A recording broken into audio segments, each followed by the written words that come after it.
Yang pertama, gedung miring. Berada di negara Brasil. Bukan foto atau pengambilan video yang miring. Bukan juga karena gempa bumi, atau pukulan angin kencang. Apalagi karena bom. Sangat tidak mungkin. Ini adalah salah satu kota yang penuh dengan gedung-gedung miring. Saking banyaknya gedung yang miring, Santos sampai dijuluki sebagai City of the Leaning Towers. Kalian tahu kenapa gedung-gedung itu miring? Jadi gedung-gedung ini miring karena kesalahan dari om tukang sendiri. Entah arsiteknya yang keliru, atau om tukangnya yang tidak profesional, kita juga kurang tahu. Dikabarkan akibat pondasinya yang tidak terlalu dalam dan kuat, sehingga tidak mampu menopang bangunan-bangunan tersebut. Akan tetapi yang harus kita akui adalah, walaupun bahaya mengancam, tempat ini masih dihuni sampai detik ini. Bayangkan lagi minum kopi sore-sore, tiba-tiba mejanya miring, dan kopinya tumpah, gelasnya pecah. Tapi kita harus tetap bersyukur dengan apapun yang kita miliki saat ini. Yang kedua datang dari negara Indonesia, tepatnya di Papua, atau lebih tepatnya lagi di Tenggara Papua Barat, atau yang sangat lebih tepatnya lagi di suku Korowai. Suku Korowai adalah suku yang baru ditemukan keberadaannya sekitar 30 tahun yang lalu di pedalaman Papua. Penduduk suku Korowai berpopulasi sekitar 3.000 orang. Suku terasing ini hidup di rumah yang dibangun di atas pohon yang disebut rumah tinggi. Atau rumah di atas pohon. Beberapa rumah mereka bahkan bisa mencapai ketinggian sampai 50 meter dari permukaan tanah. Suku Korowai adalah salah satu suku di daratan Papua yang tidak menggunakan koteka. Sampai tahun 1970, mereka tidak mengetahui keberadaan setiap orang selain kelompok mereka.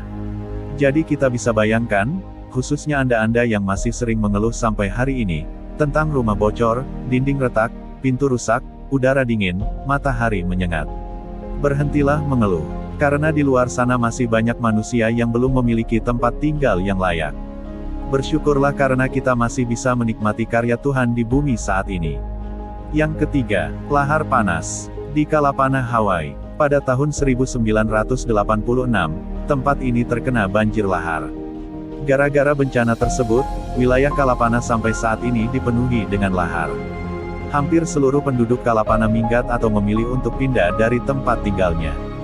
Bahkan, akses ke Kalapana juga sampai ditutup. Meskipun demikian, masih ada beberapa orang yang keras kepala dan memilih tetap tinggal di wilayah tersebut. Bahkan beberapa di antaranya mengaku, mereka sangat senang dan menikmati pemandangan yang katanya indah itu. Pada tahun 2010, terdaftar ada 35 rumah yang masih dipakai di Kalapana. Dan lebih tidak masuk akalnya lagi, ada yang menjual tanahnya di wilayah lahar panas itu. Bagaimana? Apakah Anda juga berminat untuk beli tanah di Kalapana? Yang keempat, tebing curam, Meteora Yunani. Meteora adalah salah satu kompleks biara ortodoks timur terbesar dan paling penting di Yunani, kedua setelah Gunung Athos. 6 biara di tempat ini dibangun pada pilar batu alami di Thesali, wilayah Yunani Tengah. Kota terdekat dari kompleks ini adalah Kalambaka. Meteora merupakan bagian dari situs warisan dunia UNESCO.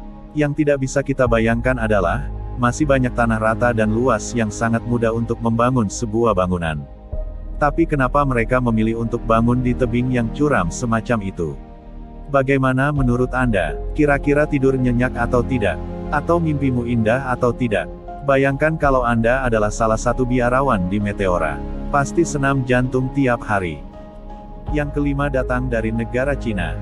Kuil gantung, atau kuil yang menempel di tebing jurang. Kalau yang tadi tebing yang curam, sekarang kita pergi ke kuil gantung. Masih tentang jurang.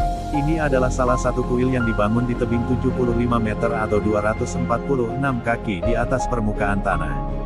Kuil gantung adalah salah satu tempat wisata dan situs sejarah utama di daerah Datong.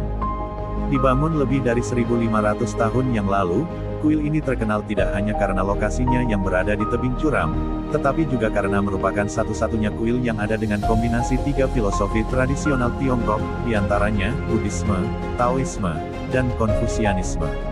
Strukturnya tetap di tempatnya dengan balok kayu yang dipasang di lubang yang dipahat di tebing. Struktur pendukung utama terselubung di dalam batuan dasar. Biara ini terletak di cekungan ngarai kecil, dan badan bangunannya menggantung dari tengah tebing di bawah puncak yang menonjol. Ini adalah salah satu cara untuk melindungi candi dari erosi hujan dan sinar matahari. Anda bisa bayangkan, jika Anda tinggal di kuil tersebut, dengan mental dan pola pikir seperti sekarang ini. Saya yakin Anda tidak akan bertahan lama. Apalagi di era digital seperti hari ini. Mari kita buatkan salah satu contohnya. Jika Anda lapar dan harus makan, dengan mental Anda yang saat ini hanya duduk tekan handphone dan makanan datang, itu tidak berlaku di kuil tersebut. Anda harus cari kayu bakar, Anda harus cari beras atau umbi-umbian, Anda harus mencari aliran sungai untuk bisa mendapatkan air. Dan Anda harus masak sendiri. Dan itu sangat mustahil untuk generasi saat ini. Terima kasih telah menonton. Pesan singkat dari orang pinggiran. Jangan sering mengeluh. Asalkan kita masih baik-baik saja, itu sudah cukup.